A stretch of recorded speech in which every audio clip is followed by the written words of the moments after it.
ಭಾಗವಹಿಸಿ ಕೇಂದ್ರ ಸರ್ಕಾರದ ಜನವಿರೋಧಿ ನೀತಿ, ಜನಗಳ ಸುಲಿಗೆಯ ವಿರುದ್ಧ ಜನಪರವಾಗಿ ಧ್ವನಿ ಎತ್ತಲಿಕ್ಕೆ ಬಂದಿರತಕ್ಕಂಥ ಸಹಸ್ರಾರು ಕಾಂಗ್ರೆಸ್ ಕಾರ್ಯಕರ್ತರು ತಮ್ಮೆಲ್ಲರಿಗೂ ನನ್ನ ಧನ್ಯವಾದಗಳು. ತಾವು ಇಷ್ಟು ಸಂಖ್ಯೆಯಲ್ಲಿ ಬಂದು ಜನಪರವಾಗಿ ತಾವು ಧ್ವನಿ ಎತ್ತಿದ್ದೀರಾ.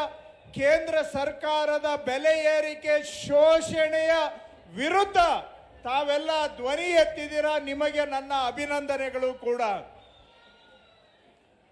ಕೇಂದ್ರದಲ್ಲಿ ಬಿಜೆಪಿ ಸರ್ಕಾರ ಬಂದಾಗಿನಿಂದ ಸಾಮಾನ್ಯ ಜನಗಳ ಶೋಷಣೆ ನಡೆದಿದೆ.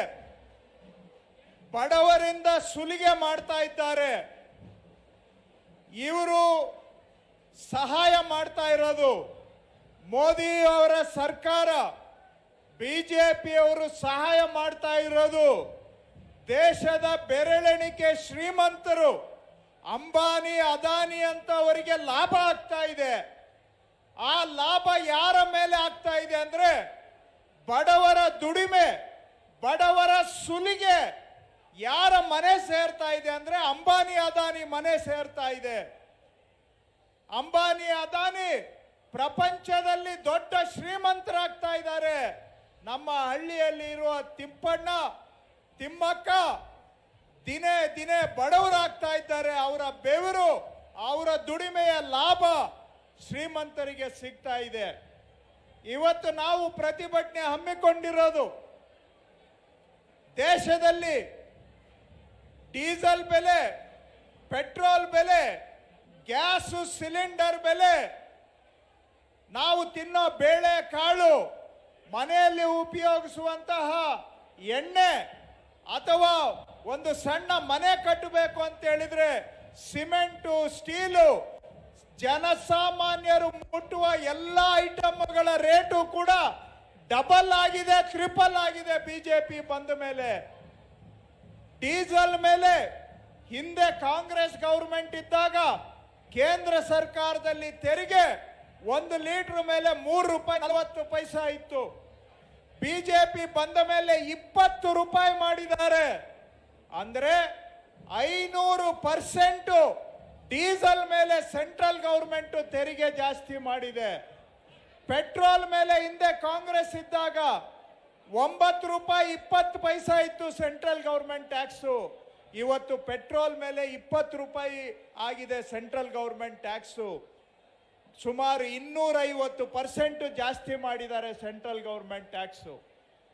ಹಿಂದೆ ಕಾಂಗ್ರೆಸ್ ಗೌರ್ಮೆಂಟ್ ಇದ್ದಾಗ ಒಂದು ಸಿಲಿಂಡರ್ ಗ್ಯಾಸು 400 ರೂಪಾಯಿ ಇದ್ದಿದ್ದು ಇವತ್ತು 1000 ರೂಪಾಯಿ ದಾಟಿದೆ.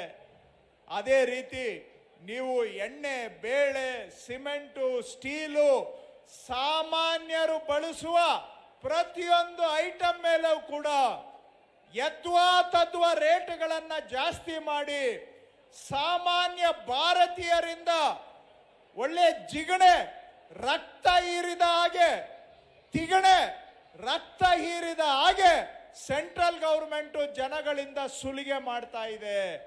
ಯಾಕೆ ಸುಲಿಗೆ ಮಾಡ್ತಾ ಇದೆ ಅನ್ನೋದನ್ನ ಅರ್ಥ ಮಾಡ್ಕೋಬೇಕು. ಈ ದೇಶದ ಅತಿ ಶ್ರೀಮಂತರು 1,000 ಜನ ಯಾರಿದ್ದಾರೆ ಅವರ ಮೇಲೆ ಬಿಜೆಪಿ ಗೌರ್ಮೆಂಟ್ ಟ್ಯಾಕ್ಸ್ ಅನ್ನ ಕಡಿಮೆ ಮಾಡಿದೆ.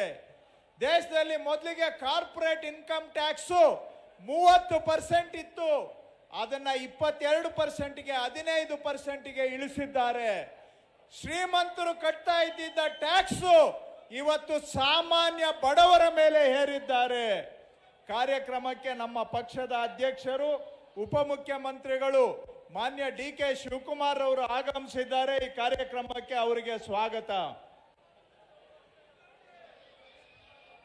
ಶ್ರೀಮಂತರು ಕಟ್ಟುತ್ತಾ ಇದ್ದಂತ ಟ್ಯಾಕ್ಸ್ಗಳನ್ನ ಕಡಿಮೆ ಮಾಡಿ ಶ್ರೀಮಂತರು ಕಟ್ಟಬೇಕಾಗಿದ್ದಂತ ಟ್ಯಾಕ್ಸ್ ಅನ್ನ ಇವತ್ತು ಸಾಮಾನ್ಯ ಭಾರತೀಯರು, ಜನಸಾಮಾನ್ಯರಿಂದ, ನಾವೇನು ಶ್ರೀಸಾಮಾನ್ಯರು ಅಂತೀವಲ್ಲ, ಇಂಗ್ಲಿಷಲ್ಲಿ ಕಾಮನ್ ಮ್ಯಾನ್ ಅಂತೀವಿ, ಇವತ್ತು ಅಂಬಾನಿ ಅದಾನಿ ಕಟ್ತಾ ಇದ್ದ ಟ್ಯಾಕ್ಸ್ ಕಡಿಮೆ ಮಾಡಿ ಶ್ರೀಸಾಮಾನ್ಯನಿಂದ ಟ್ಯಾಕ್ಸ್ ವಸೂಲಿ ಮಾಡ್ತಾ ಇದ್ದಾರೆ. ಹಂಗಾಗಿ ಇವತ್ತು ಎಲ್ಲ ರೇಟ್ಗಳು ಕೂಡ ದೇಶದಲ್ಲಿ ಹೆಚ್ಚಾಗಿದೆ. ಅದರ ಜೊತೆಗೆ ಮೋದಿ ಸರ್ಕಾರ ಬಂದ ಮೇಲೆ ಬಡವರ ಸಂಪಾದನೆ ನಿಂತು ಹೋಗಿದೆ. ಬಡವರು ಬಡವರಾಗ್ತಾ ಇದ್ದಾರೆ. ದೇಶದ ಆಸ್ತಿ ಎಲ್ಲ, ದೇಶದ ಆದಾಯ ಎಲ್ಲ ಶ್ರೀಮಂತರಿಗೆ ಸೇರ್ತಾ ಇದೆ. ಶ್ರೀಮಂತರು ಕುಬೇರರಾಗ್ತಾ ಇದ್ದಾರೆ. ಸಾಮಾನ್ಯ ಜನ ದಿನೇ ದಿನೇ ಬಡವರಾಗ್ತಾ ಇದ್ದಾರೆ. ಶ್ರೀಮಂತರು ಬಡವರ ಮಧ್ಯ ದಿನೇ ದಿನೇ ಅಂತರ ಜಾಸ್ತಿ ಆಗ್ತಾ ಇದೆ. ಭಾರತ ಸರ್ಕಾರ ಇವತ್ತು ಬಿಜೆಪಿ ಸರ್ಕಾರ ಕೇವಲ ಶ್ರೀಮಂತರ ಸರ್ಕಾರ ಆಗಿದೆ. ನಿನ್ನೆ ರಾಹುಲ್ ಗಾಂಧಿ ಮೇಲೆ, ಸೋನಿಯಾ ಗಾಂಧಿ ಮೇಲೆ ಚಾರ್ಜ್ ಶೀಟ್ ಹಾಕಿದ್ದಾರೆ. ನಾನು ಕೇಳಲಿಕ್ಕೆ ಬಯಸ್ತೇನೆ, ಬಿಜೆಪಿ ಸರ್ಕಾರ ಬಂದು 11 ವರ್ಷ ಆಯ್ತು. ಸ್ವಿಸ್ ಬ್ಯಾಂಕ್ ಅಲ್ಲಿ ಇರೋದು ₹1 ಕಪ್ಪು ಹಣ ತಗೊಂಡು ಬಂದಿದ್ದಾರೆ ದೇಶಕ್ಕೆ. ಇವರು ಮಾತು ಕೊಟ್ಟಿದ್ರು, ಸ್ವಿಸ್ ಬ್ಯಾಂಕ್ ಇಂದ ಎಲ್ಲ ಹಣ ತಗೊಂಡ್ಬಂದು ನಿಮ್ಮ ಅಕೌಂಟಿಗೆ 15 ಲಕ್ಷ ಹಾಕ್ತೀವಿ ಅಂತ. ಅಕೌಂಟಿಗೆ 15 ಲಕ್ಷ ಹಾಕೋದು ಹೋಗ್ಲಿ, ₹1 ಬ್ಲ್ಯಾಕ್ ಮನಿ ಇವತ್ತು ಶ್ರೀಮಂತರಿಂದ ವಸೂಲಿ ಮಾಡೋದಿಕ್ಕೆ ಸಾಧ್ಯ ಆಗಿಲ್ಲ ಇವ್ರ ಕೈಲಿ. ಅವರನ್ನ ಏನು ಮಾಡೋದಿಲ್ಲ. ಸೋನಿಯಾ ಗಾಂಧಿ, ರಾಹುಲ್ ಗಾಂಧಿ ಮೇಲೆ ಚಾರ್ಜ್ ಶೀಟ್ ಹಾಕ್ತಾರೆ. ಇವತ್ತು ವಿಜಯ್ ಮಲ್ಯ, ನೀರವ್ ಮೋದಿ, ಮೇಹುಲ್ ಚೋಕ್ಸಿ, ಲಲಿತ್ ಮೋದಿ ದೇಶದ ದುಡ್ಡು ಲೂಟಿ ಮಾಡಿ ಹೊರದೇಶದಲ್ಲಿದ್ದಾರೆ. ಅವರನ್ನ ಒಬ್ಬರನ್ನ ಒದ್ದು ವಸೂಲಿ ಮಾಡಕ್ ಆಗೋದಿಲ್ಲ. ಸೋನಿಯಾ ಗಾಂಧಿ, ರಾಹುಲ್ ಗಾಂಧಿ ಮೇಲೆ ಚಾರ್ಜ್ ಶೀಟ್ ಹಾಕಿ ಆಪೋಸಿಷನ್ ಪಾರ್ಟಿಯನ್ನ ನಿರ್ನಾಮ ಮಾಡಲಿಕ್ಕೆ ಹೊರಟಿದ್ದಾರೆ. ಅದರ ವಿರುದ್ಧವಾಗಿ ಇಂದು ನಮ್ಮ ಮುಖ್ಯಮಂತ್ರಿಗಳಾದಂತಹ ಸಿದ್ದರಾಮಯ್ಯನವರು, ನಮ್ಮ ಉಪಮುಖ್ಯಮಂತ್ರಿಗಳು, ಅಧ್ಯಕ್ಷರಾದಂಥ DK ಶಿವಕುಮಾರ್ ಅವರ ನೇತೃತ್ವದಲ್ಲಿ ಈ ಬೃಹತ್ ಪ್ರತಿಭಟನೆ ಕಾರ್ಯಕ್ರಮ ಬೆಂಗಳೂರಿನಿಂದ ಆರಂಭ ಆಗಿದೆ.